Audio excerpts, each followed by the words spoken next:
Hi, let's take a look at a sentence one of my students said to another student together in the classroom. Take your new hat here tomorrow. I want to see it. Now, the problem with this sentence is this word here, take. Take, what situation should we use the word take? Well, take is used when we want to move something from here to a distant place.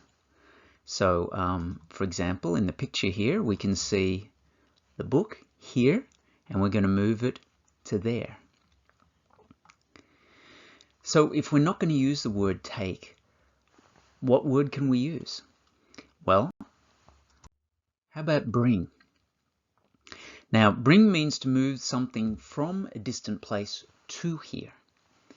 So if we look in the picture, we can see a book there, and we're going to bring to here.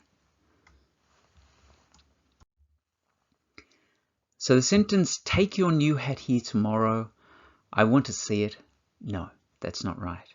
The correct sentence is, bring your new hat here tomorrow, I want to see it. All right, I hope this video has been helpful, and I'll talk to you in the next one.